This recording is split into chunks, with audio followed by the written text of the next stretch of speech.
He's in the throw, fire, and down! Incomplete, down at the goal line by San Diego! Tomlinson, off the left side, Tomlinson sidestep. Hello, history books. They have to here's Sproles. Sproles inside the 10, inside the 5, and the Chargers win the game.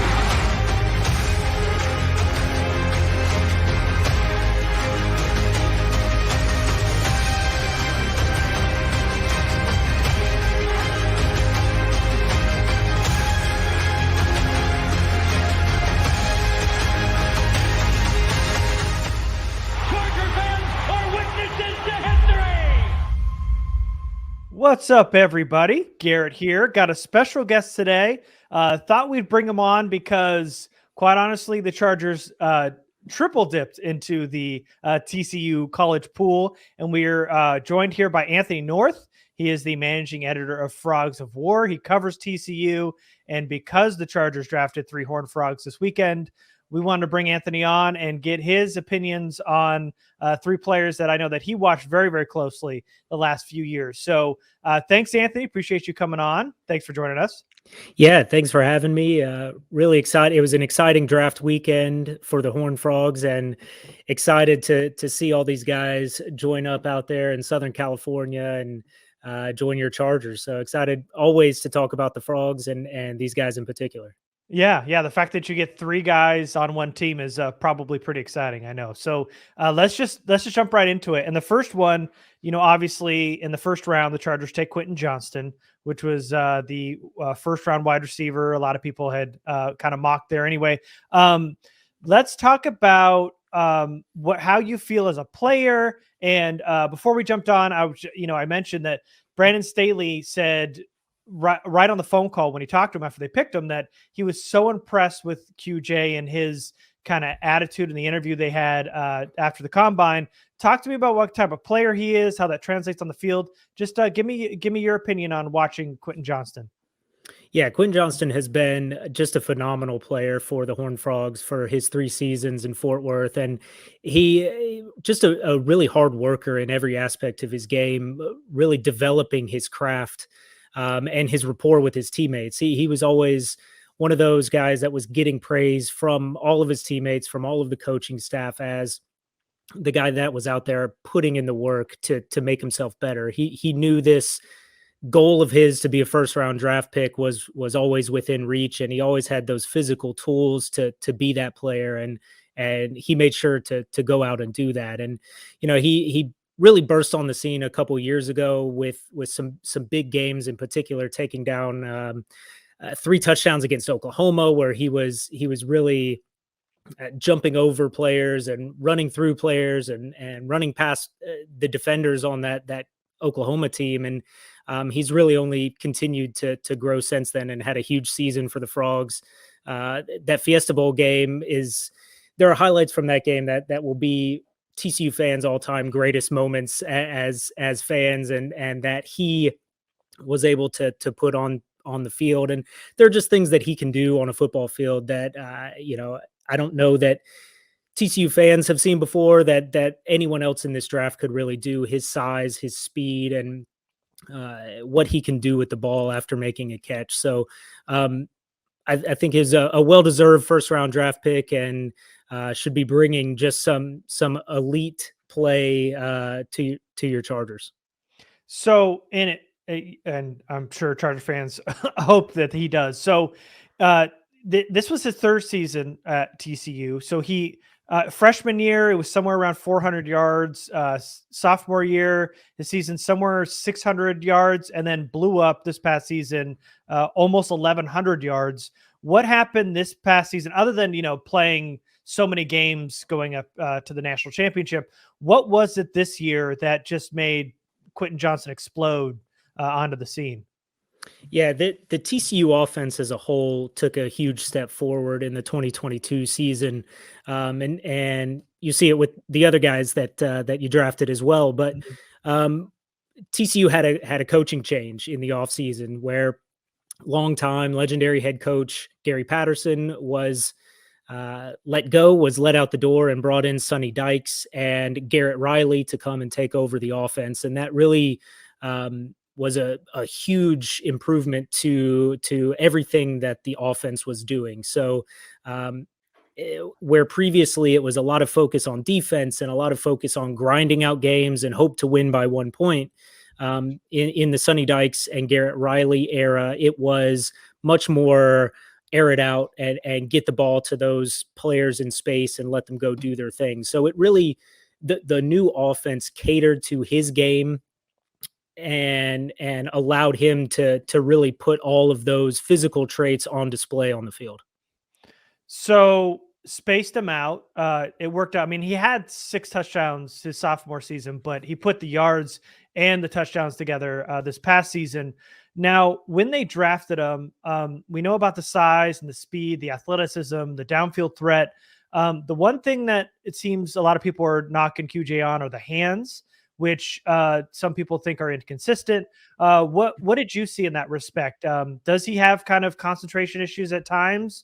Did you see any of that, or is that kind of overblown in your mind? No, I do think some of that is fair. I think it's the kind of thing where, particularly on these first round draft picks, where scouts and analysts will go in and watch every single play that they run, and you start to find nits to pick at. And there are plays that Quentin Johnston has put on tape where, whether it's a fumble in the Big 12 championship game, whether it's maybe, he gets kind of out positioned on a play or has a drop on a play.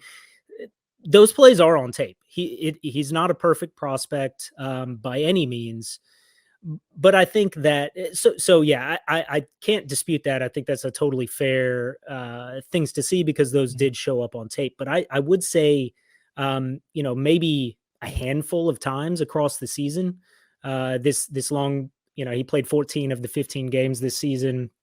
I'd say maybe 5 or 6 of those plays show up. So I do see that, but the plays where he goes and makes the play or goes and puts a move on a defender in space are way more frequent, and you're getting multiple of those plays per game on film. So I think the pros there far outweigh the cons, but it would also be fair to say that, I'm coming from a TCU perspective on that. And we watch Quentin Johnston with a lot of love. So I think that that's my thought on it, but it's fair, but it's just not as frequent enough to overpower the physical traits and the performance he put on the field. Right. So there's a lot more good than there is the bad. More good than bad. Absolutely.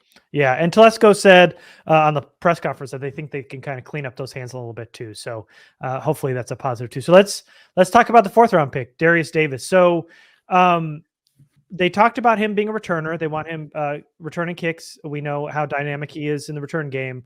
How was he kind of featured? Because obviously it's known how good he is in the return game. How was he featured kind of in the offense? What was his kind of role with TCU? Yeah, on the offense, he was the same way it is in the return game, where his speed can be such a threat in anywhere on the field. He would take those jet sweeps and be able to take that to the house. He would take short crossers and he's going to fly past anybody. But his route running has been really crisp as well, to where coming out of the slot, he could work himself into space behind linebackers, past safeties, and anytime he's touching the ball, he's a threat to end up in the end zone, just because he's measured as one of the fastest players in college football on the field, speed. And so if he's able to get the ball, it's tough for the defenders to get hands on him. And certainly that's the case in college football. It will be interesting to see how much of that speed is an advantage over NFL players. And given his size, that may be a difficulty going into the NFL, to where everyone is just bigger and faster. You're not running around players from SMU and Colorado. You're running around, Raiders and Chiefs. So I think that's fair. But yeah, he's able to take the ball in all phases of the game, and that speed is just such a weapon that you can't take for granted the ability for him to just take the ball and end up in the end zone. Yeah. I saw a lot of design runs. You talked about the jet sweeps, getting them in space. There's a lot of manufactured touches in that offense. Now, the Chargers wide receiver room is kind of crowded at the moment. It's like 4 deep before Darius Davis even comes in, adding QJ to that as the 4. What do you think his NFL projection is? Do you think he could be a starting slot guy right away? Because that's kind of where they see him. Do you see him playing the slot right away? Do you think there's some things he needs to develop before he can hit the field and hit the ground running, so to speak? How far off do you think he is? Yeah, I don't know that he's going to step into a starting role in the slot right away. I think there'll be some opportunities to put some plays in where he makes something happen. But yeah, he will not be I wouldn't expect him to be a highly featured piece of the offense anywhere in this first rookie season. Mm-hmm. That said, I think he should be able to step right away into a returner role, and those yards are important. Those opportunities to whether you're taking one to the house, you're flipping field position, those yards are still important on the field. But yeah, I don't think that he is the deep depth chart that the Chargers have. He's not stepping into in every down or slot role right away. But he'll be able to contribute and be able to be a weapon out there that defenses will have to plan for and will have to scheme around and be aware of. When he's on the field, he could be the person who is targeted and can do some damage. Yeah, it feels like he stepped into a pretty good situation here because he doesn't have to step in and be the wide receiver slot guy right away. Like I said, there's 4 deep already. This is kind of a learn the NFL offense, get your touches as a returner, and then maybe sprinkle in, maybe 3 to 5 snaps a game where you can maybe get some speed on the field and get those jet sweeps going and start to work yourself into the offense. And then maybe your 2-3, you're ready to start to contribute. So I think it's a pretty good situation for Darius Davis. Now, he was drafted in the 4th round. The consensus on him, and a guy that we had kind of talked about, we had watched him beforehand, that he was going like 6th or 7th round, 5th at the highest. How do you feel about his draft position? Were you surprised that he got drafted that high? Just from a personal aspect, where did you see him going? Yeah, frankly, I was shocked. I was very surprised that he went that early. I think we on our Frogs of War podcast preview of the NFL draft, when we were going through all of the players who we expected to be drafted, our team kind of felt like he was right on that cut line of, maybe he's a UDFA guy, maybe he's a late, 6th or 7th rounder. So, but we did acknowledge the position that I think Coach Staley has stated about, you get a day 1 starter in the return game with a definable skill, unteachable skill, which is his speed. That's a draftable quality. A 4th round draftable. I understand why, Chargers fans or people across the NFL may think like that feels a little steep. But really, even into the 4th round, you're getting into that spot where you're starting to throw darts. And so if you have a dart throw that fills a role immediately on your team, it's worth that. But it was definitely surprising to me. I was not expecting it to come for Davis so early, but glad that the Chargers have faith in him, and I'm sure they have some big plans for him and coming up in this NFL season. Yeah, they had talked about how they wanted to find some kind of starter in the 4th round, somebody that can get in there, and they didn't have a lot of holes on this offensive defense, and they thought getting a starting returner right away would be the way to go in day 4, and they wouldn't have been able to find that in any other position. And the fact that they were able to get Darius in the 4th, they lost DeAndre Carter, who was their returner last year, but they really wanted to get somebody that could help right away, and Darius could do that. And they thought what we're hearing is that there was from the wide receiver and corners that were returners, it was Darius, and then there was a huge drop off. And if they didn't get Davis there, they just didn't want to wait, and they got him. So I hope that draft position doesn't work against him, and I hope Charger fans don't have too high hopes for him right away, because like you mentioned, and I happen to agree, I don't think he's a starter right away, and he shouldn't have to unless injuries occur. And if he does, then it'd be a nice fill-in role. But just a guy that can help on special teams right away and add some gas to the offense, I think is nice for the Chargers. And the fact that they maybe reached for some folks is fine, because they're able to get a defined role for him right away. Let's move on to Max Duggan. So they go to the 7th and they draft Max Duggan. He was somewhat polarizing, not only from me, but a lot of different Charger fans about being drafted there in the 7th round.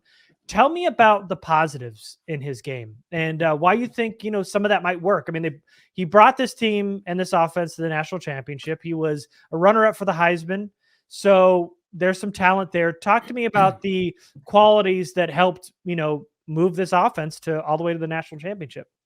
Yeah. Davey O'Brien Award winner, Heisman runner-up, all of that kind of thing. And like we said with Quentin Johnston, I mean, this offense really took off this season, and Max Duggan was absolutely the primary beneficiary of the new offense. And a lot of it is purely intangibles, which is really tough, and is probably something that in the NFL is not quite as powerful as it is in college football, where he's just a gamer, he's just a warrior. He has that never say die attitude, to where even through the previous off season going into the 2022 TCU season, he was not named the starter. He was put as number 2 on the depth chart going into the first game, where TCU starter Chandler Morris gets injured and Duggan comes in and runs off this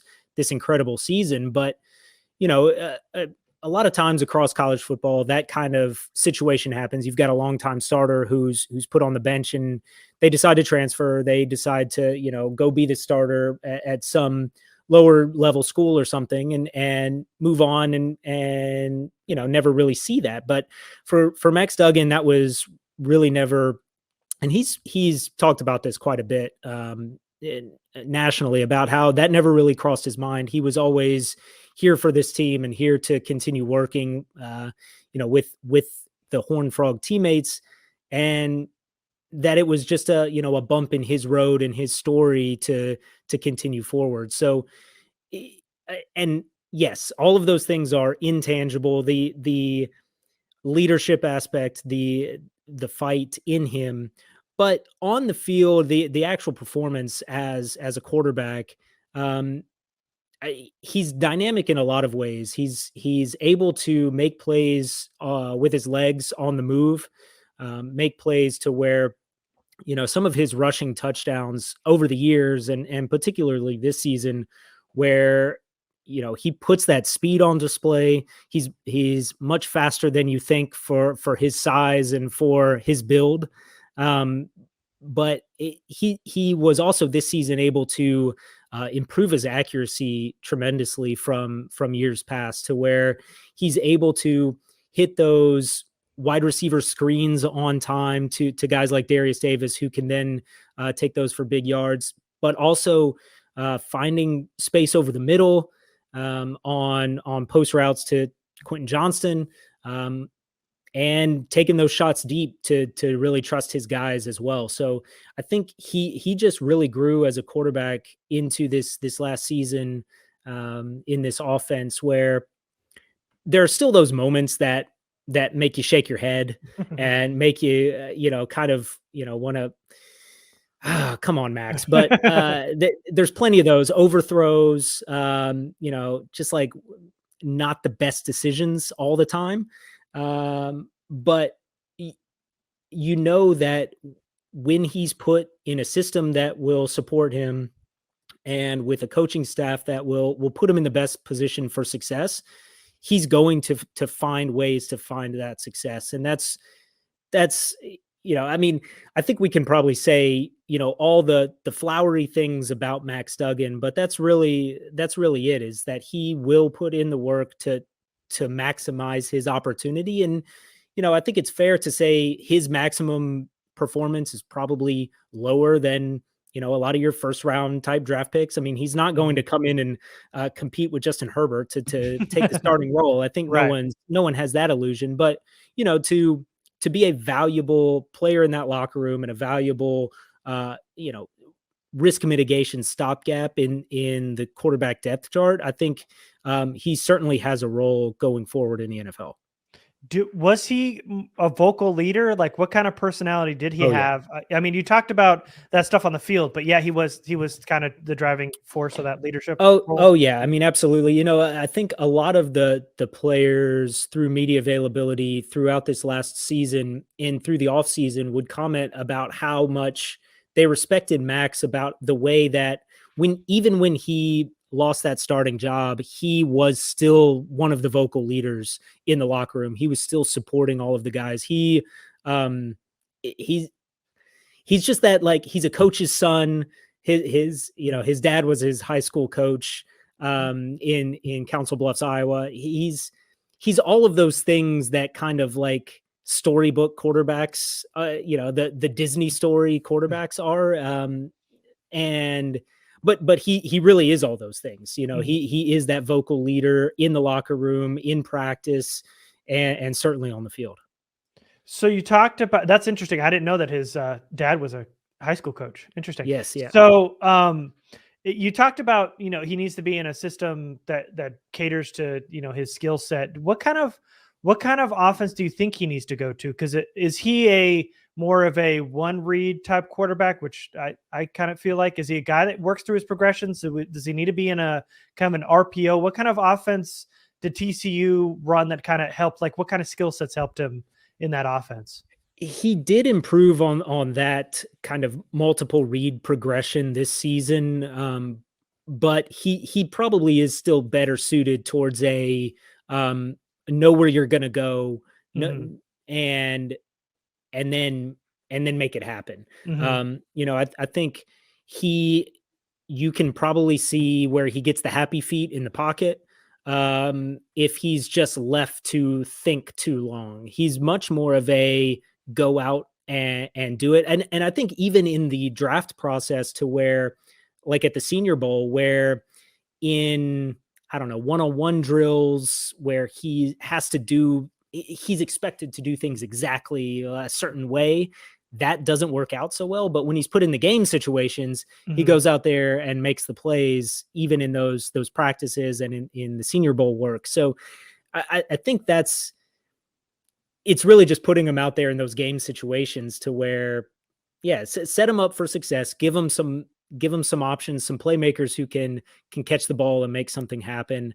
And like you said, with the RPOs, he's able to make that right decision a lot of the time. He was absolutely devastating to defenses when he would pull that ball out and go on a run, especially in near to goal line situations. So I think it does have to be an offense that sets up to his skill set. But he's able to, you kind of roll the ball out and he's able to figure it out. Yeah. So it sounds more like he sounds like a competitor in game type situation quarterback, but more of a quick timing offense where it's one read, get the ball out of your hands quickly. I think that's good. fair. And he was brought in to compete with the Chargers' current QB2, which is Easton Stick, who they drafted a few years ago, signed him to a 1-year contract. So in that regard, he's coming in, and whether they keep 3 quarterbacks, we'll see. But obviously there'll be some competition there behind Justin Herbert. One last thing I just wanted to just talking to you here now, obviously as somebody who covers the Chargers, another big TCU member of this team is the Hall of Famer LaDainian Tomlinson. Where do you think he ranks among TCU players that hit the NFL? Is he the greatest? Is he top 5? Where does he sit for you? Yeah, I mean, I think it's hard to in my lifetime say it's anyone other than LaDainian Tomlinson. Uh-huh. You know, there are way back in the, you know, early days, some TCU Horned Frogs who, you know, Davey O'Brien or Sammy Ball, who have come out and done things in professional football. But Yeah. certainly as pros, as NFL players, in my lifetime, there's nothing like LaDainian Tomlinson, and, you know, pretty much the all-time great fantasy football player, and all-time great Horned Frog, all-time great Charger. Mhm. And he's been an incredible ambassador for TCU. I think, you know, Southern California and California in general is just behind Texas as the largest student base for TCU. Mm. So TCU, since he went out there, really kind of exploded in popularity in California. I think it's something like 15% of the entire student body is from the state of California. So Wow. yeah, absolutely. LaDainian Tomlinson is definitely number one as far as NFL players. And then you start talking about Andy Dalton, who is not going to have a Hall of Fame career, but has had a very long career, very successful career, and has done a lot of great things in the NFL as well. And you know, I think for Chargers fans, seeing a TCU wide receiver drafted in the first round, you know, you might get a little bit scared of seeing Jalen Reagor has been in that position, and Josh Doxson has been in that position. So TCU has had these guys who have been drafted in the first round in the last, you know, 10 years or so, and they have kind of flamed out in the NFL. So understand the bit of reservation there. I think where Quentin Johnston stands out differently from those two guys is Josh Doxson was the guy who had all the size, but he was a walk-on. He was not the high-level recruit. He did not have the kind of God-given, born with talent and skills that Quentin Johnston had. And then on the other side, Jalen Reagor was a high-level recruit, but was a smaller guy, and maybe his mental makeup wasn't in the shape where it needed to be. Quentin Johnston is the full combination of all of those things. He was a huge recruit coming out of high school, could have gone anywhere in the country. He has all the physical tools, and he has the mental makeup to be great. So I know it's easy to lump all those guys in together, but I think Quentin Johnston will break that stigma and will be a big success for the Chargers. Perfect way to end it. I was going to bring up Reagor and Dotson, but I'm glad you did. So listen, Anthony, appreciate you coming on. Everybody watching, listening, it's Anthony North. Make sure to follow him. He's at North_Anthony. Go read his stuff over at Frogs of War, where he covers TCU. I'm sure there's a lot of stuff on Quentin Johnston, Darius Davis, and Max Duggan. I saw earlier there were some articles about that. So if you want to read it, go over there and read it. Appreciate you coming on, Anthony. Thank you so much. All right. Thanks, Garrett.